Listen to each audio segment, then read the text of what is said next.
Before we begin, thank you very much to Armada Sideswipe is my favorite toy in the world for pitching in over on Ko-fi. You can make me say it, you can't make me mean it, but thank you very much for the silly shout out. Thank you very much for the pitch in over on Ko-fi. That is the option if you just want to leave a one-time tip for what I'm doing, and I always appreciate that as well. So thank you very much for allowing me to continue being the internet goofball, talking about Transformer toys. And we have a lot of Transformer toys to talk about today. It is a Monday. It is time for a news roundup, and we do have some pretty good news. Adamus Machina Predaking has finally been launched. People own it now. It is in hand. I have friends who paid for it. So we finally get to see the proper thing. And, okay, we're going to acknowledge this. This is beautiful. Like, this thing looks absolutely magnificent. If you wanted that, like, Call of the Primitives vibing, like, Predaking, this is the one for you. It looks absolutely stunning. Like, out of 2 releases so far, Adamus Machina has proven that they do incredibly minute detail very, very well, and that they are just exceptionally well designed and just really, really pretty, to an extent I don't think the other Transformer lines can really accomplish. He does look incredibly impressive. Incredibly cool looking toy. The gallery should include a lot more than just Predaking. Let's see if we can get to the rest of them. So there is the entire team. They did the third-party solution when it comes to Razor Claw, which is making him bigger than the rest, which is not typically traditional. I'm actually shocked at how big Dive Bomb is compared to everyone else. This is where, like, I kind of figured the flaws would start creeping in as those individual modes. So for the most part, they look fine. I do think the proportions on Dive Bomb are super weird. So that's a little off. I think Rampage has this like Johnny Long Torso thing going on. I'm not crazy about that. Maybe the arms on Razor Claw a little bit thin, but like, given what they have to do, like, there were going to be sacrifices. I don't mind it too much. Yeah, you see there, he looks a little bit baby-armed. He looks a little bit baby-armed there. That pose, that bothers me a little bit more. Okay, now it bothers me a lot more. Okay, so I don't think Not Rab did any kind of comparison shots to the original toys. No, I don't see any kind of like size comparisons. Real quick, did anyone post one? Oh, well, kind of. That is, okay, so that's like the third-party upgrade Volcanicus, so you can kind of see like how big this thing is compared to how big like a normal Combiner War toy is. Well, actually, no, this is like the, oh no, this is like the third party, like G1 upgrade thing. Like, what is this? Hang on. That's not a good comparison. So I'm just going to tell you, since I don't have a good visual of it here in this article. He is smaller than a Combiner War, Combiner. He's actually smaller than the Legacy ones. So like, I've seen him next to Motormaster, and he's like a good head shorter. It's a lot of money. It's a $400 piece for a combiner that is notably smaller than any of the Generations combiners, and that is worrying. We kind of figured this out. I was talking this over with Red Claw, and we kind of deduced that this is not really aimed for any particular Transformer collector. No, this is Takara courting the Super Robot collector, where $400 for a piece like this is not really all that unusual. We've seen it with Voltron. We have seen it with the Daijujin, the original Megazord. I've seen it with Gao Gaigar. Like, just tiny little figures that are just exquisitely detailed, and engineering is, a premium for the size, but you're paying premium price in order to get it. There is something in just like the level of intricacy and detail and just getting it to all work at that size that has really, really affected the price points of some of these sets. I had to cancel mine. And on one hand, I am sad because this thing looks beautiful. On the other hand, I really don't feel like spending $400 on a short combiner right now. it does make me wonder where like Adamus Machina lies as a series. It was literally just their catch-all for any high-end thing they want to do with Transformers that doesn't fit into Masterpiece. It's one I have to resume at the moment.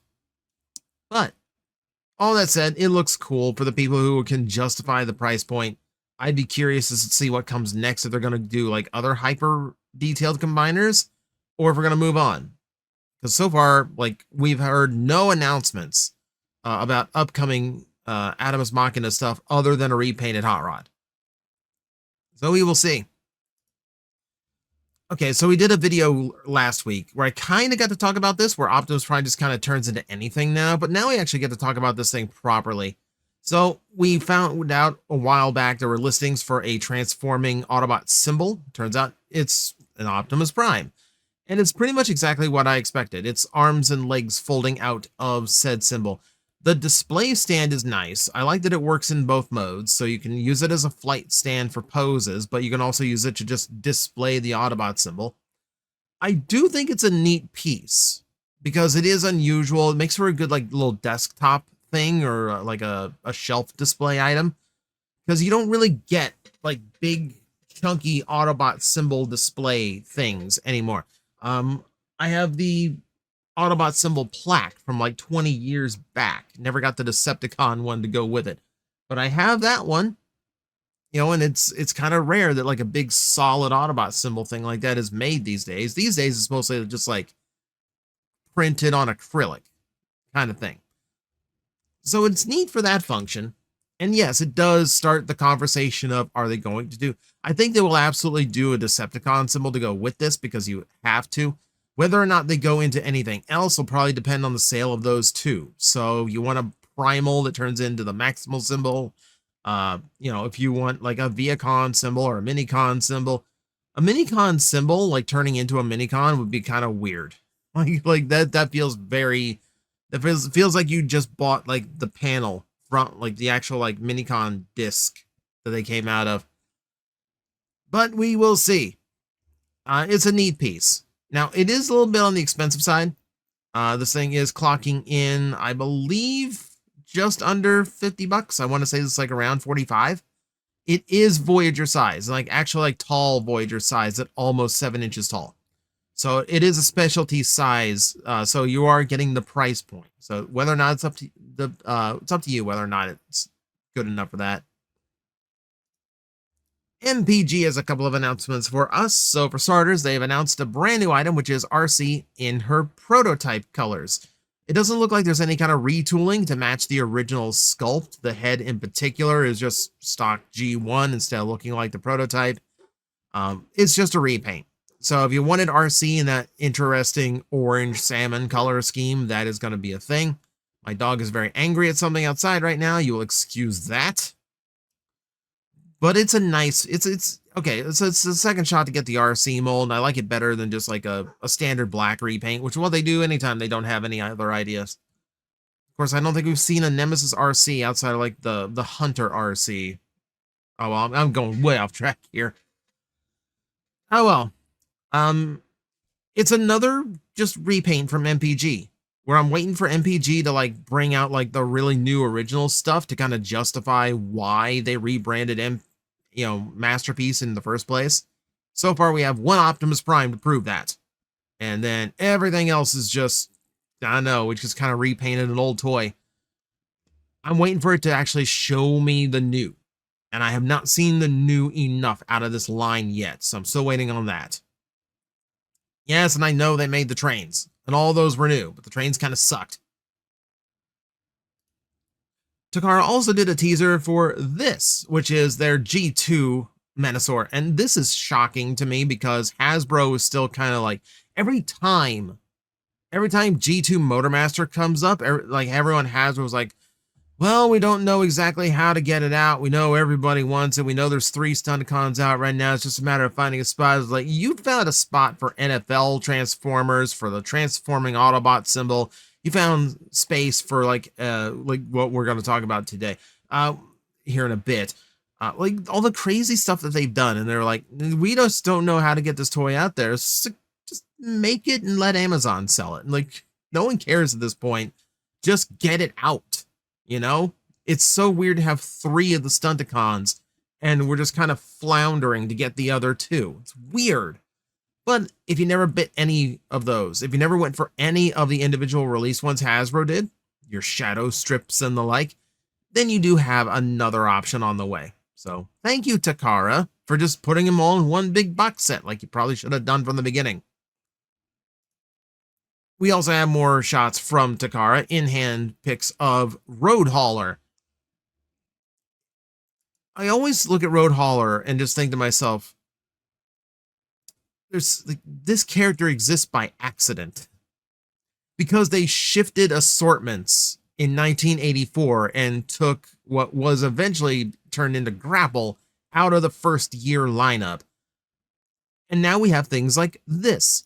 So I guess because they really just want to get as much use out of some of those Masterpiece molds as possible, we do have him in his now like modern Constructicon-esque colors to go along with his storyline of being a former Constructicon who's joined the Autobots, or depending on the origin, rejoin the Autobots. Constructicons are confusing. I mean, it looks as good as any of the other versions of the Inferno mold, and I do like the Inferno mold. It does do some really fun tricks. It's one of those where I just kind of stare at it and go like, I know you exist just because you're an easy repaint, but like, I'm still wondering why we haven't finished the 84 cast as Masterpiece. You know, where is Mirage? Where is, you know, Jazz? Like, we're apparently friendly with Porsche now. They'll play ball with Transformers now. Where's Jazz? You know, things like that come to mind. But no, we had to get Road Hauler out instead. Again, I understand it's an easy repaint, but it's still funny to me that this guy gets a Masterpiece based on a very loose fiction over, you know, mainstay characters. Weird to me, but hey, fun for the people who like that color scheme. I mean, I don't mind a bright green Transformer. In-hand shots of the Basara Prime from Macross 7 collab, and this does still look cool. I want to admit, like, in hand where all the plastic is a little bit duller, I don't think it looks quite as impressive as the original production shots looked, like the original teasers. Like, there's something like a little bit, I don't know, like more obviously plasticky, for lack of better description. I mean, it's a super goofy toy, and it still looks like it does all the goofy stuff that's really fun. Oh, by the way, hi, Gavon. Just, like, hanging out there in the back. It is a neat toy. This is, again, not one for me, just because I've never watched Macross 7, and I'm not paying premium price otherwise. I do like that. I don't remember seeing that in the lead up. You can see where in the underside of the vehicle mode has storage for his rifle and his spare faces, which is really neat. Like, anytime a Transformer comes with spare faces or accessories like extra hands or something, there's never anywhere to store them away to keep them from getting lost. Like, I love when a toy does that.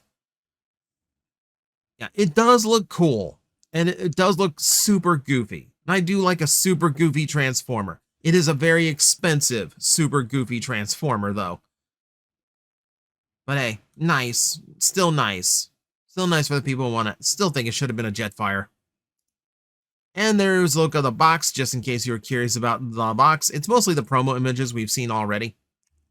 And then all the stuff it does on the back. I will admit, when you actually spread it out like that and show all the different ways that this toy can be played with, and all the different modes that it includes, it is actually really impressive. It's actually really impressive how much this toy does. I will give it all the credit in the world for that. So Hasbro has finally officially announced what they are doing for the 30th anniversary of Beast Wars. And it's basically just going to be a gigantic mega pack. All Season 1 Predacons from all the various toy lines that they were released in will all be released under one massive box set. Do I have a picture of the box? Yes, I do.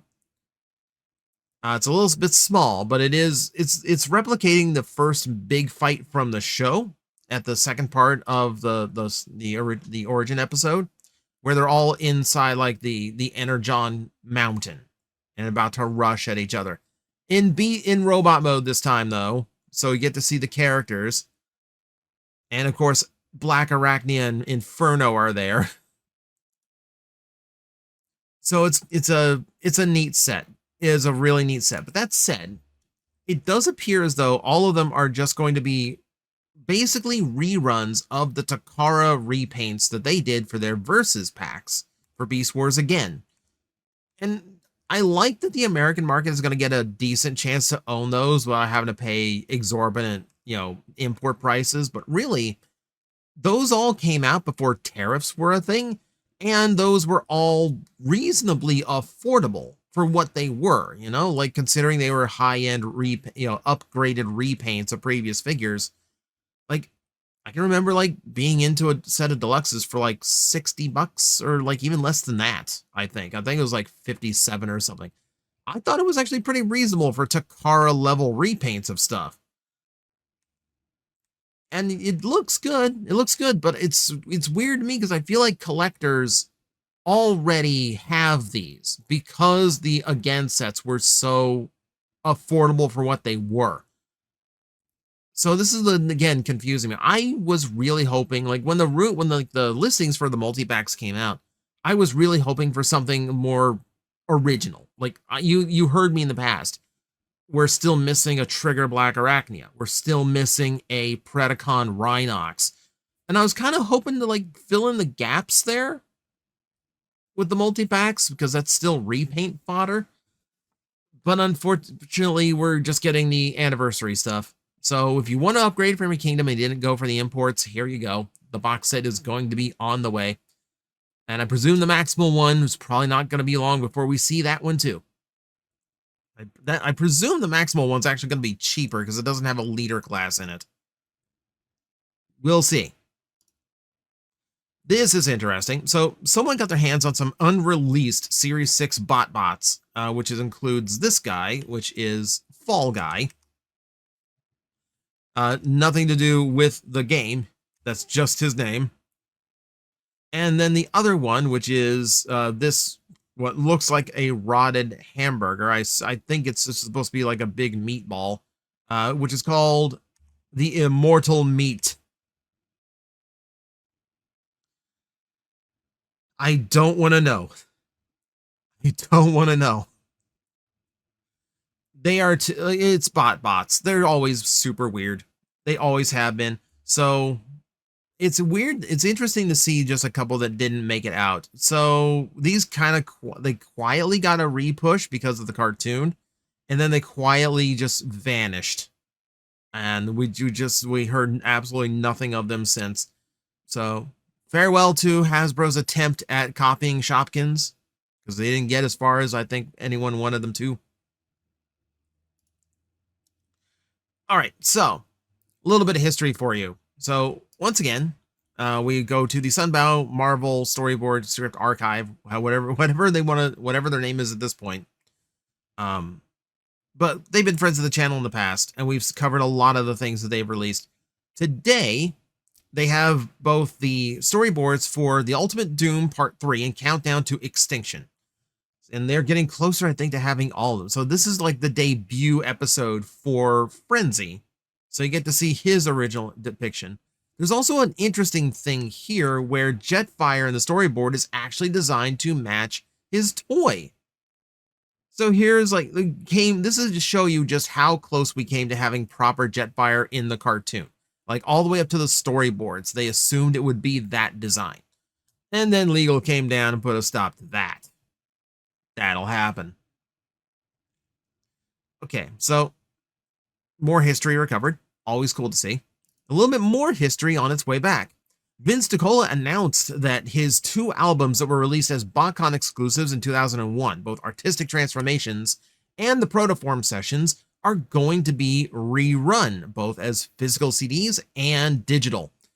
This is going to be the first time a lot of people have had the ability to own these. Now, sure, the originals are going to retain some big collector's value, but if you actually want the physical media of these, or if you just want a good listen on digital, they will be available again, which is super cool to see.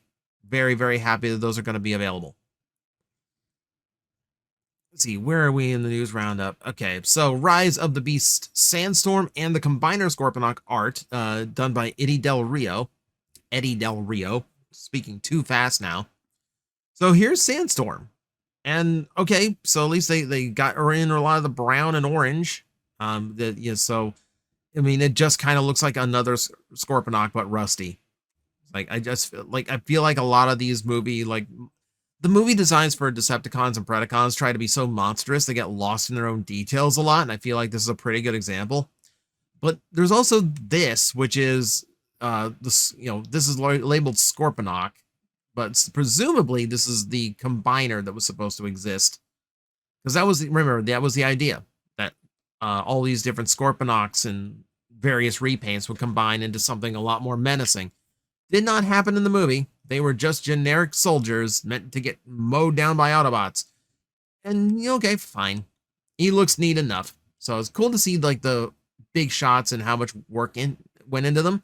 Since they vanished so easily in the movie from gunfire, you didn't really get a good look at them. All right, so last promo shots that we're going to get for the AMK Pro, Optimus Prime, and Dinobot are out. There's also a demonstration video for these guys as well. So because these are going to be up for release pretty soon, and because this is pretty much like something that we've talked about a dozen times over at this point, I will just wrap up by saying, once again, these look absolutely fantastic. And I'm a big advocate of things like this, where you don't have to worry about transformation getting in the way of just having a good representation of the character. Because on Dinobot, that's extremely difficult. So this is something I actually do recommend for someone who just really likes the Dinobot character. A lot of us do. And then can we get to the Primal? Because the Primal just looks like a really good Primal. And we've had really good Primals in actual toy form. I think the Kingdom one does a really good job of giving you a Primal with more realistic details. You have the Masterpiece that gives you that perfect CGI look. This is a nice little affordable version. And again, something that is more affordable than a Masterpiece if you want something that really represents the character well. So, like I said, we've brought up these previews a lot. There's a ton more images of these two out now, so if you want a good look at them, they are out there. I still think they're really, really impressive, as a lot of their work is. Now, we're going to finish up the news roundup. I know this is going long, but we're going to finish up the news roundup with a quick look at everything Blockies has come up with. So the Wreck and Rule Blockies Wheels 3, Wreck and Rule 2. Basically, their Transformer car line showed off some new prototypes. So we have a War Within Grimlock. We have, I believe this is an RC. Okay, IDW Drift, RC, and then IDW Springer. Okay, yeah, so we're getting a Cybertronian style RC. We're getting Drift's vehicle mode, and then Springer's helicopter mode. I want to say, yeah, they did show off Springer's car mode already. So it's nice to know they're doing the other side of his vehicle flip as well. Neat to see. Showed off a few other things. The combining Bruticus. So, okay, I think this is actually an old one. Yeah, we kind of looked at this before. I go by the date that these were dropped, and this was dropped on a Tuesday, so we shouldn't have seen it, but it feels like I've talked about this before. But yeah, they're showing off their Prime, Optimus Prime, who looks, again, completely screen accurate, which means, again, I'm going to be very, very opinionated about how good it is to have those alternatives. And then their version 2 Optimus Prime G1 style. I don't know why he's got I don't know why his rifle's a shoulder cannon now, but it's an option. Bumblebee movie stuff as well. Again, Bumblebee's another design I really like non-transforming options for. This is the stuff that's wild to me. Like, the fact that we're getting, the Quintesson as like one of their Blockies figures is already great. I love the idea of getting that Quintesson.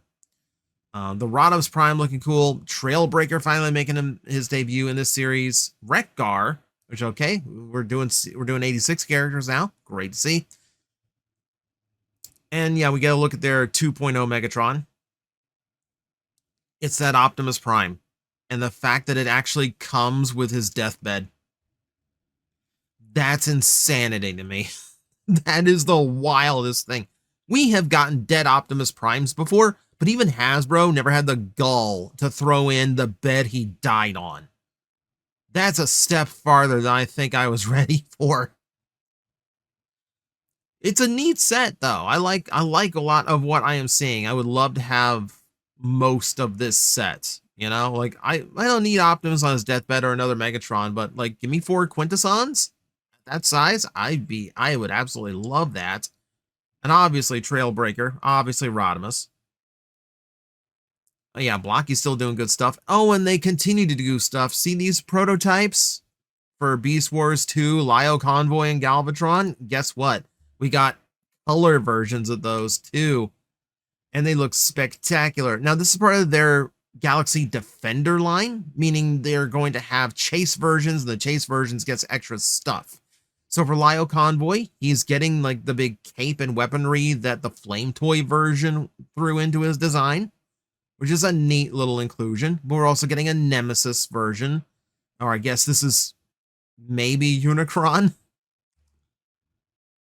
Big Convoy in universe colors. The fact that they are throwing in an homage to an American Target exclusive will not only show you just how deep a cut they are willing to make in this toy line, but also show you just how cool that version of Nemesis was.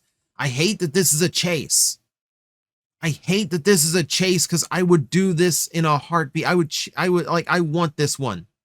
I want this one so bad. This is another one I was talking to Red Claw with, where we're both like, yeah, like this is like the first time I think I want the whole set.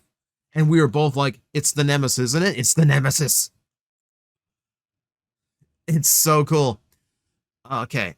So we have Big Convoy as well. And interestingly enough, normal Optimus Primal colors.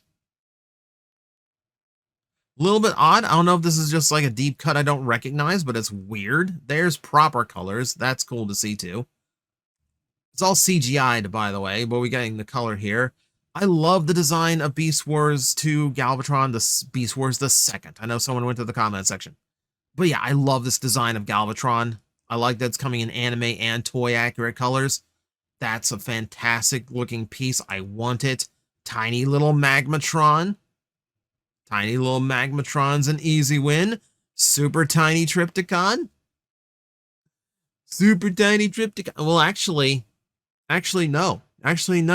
Gigastorm. Gigastorm, because it's got the fins across the head. Deep cuts again. I love it. Also, it does mean that like super, it's still super tiny Tripticon. I don't know why I have such an affinity just like super tiny Titan characters, but I do. It's why I like went. It's why I nearly bought out a Walmart's Blockies display just to get a Metroplex.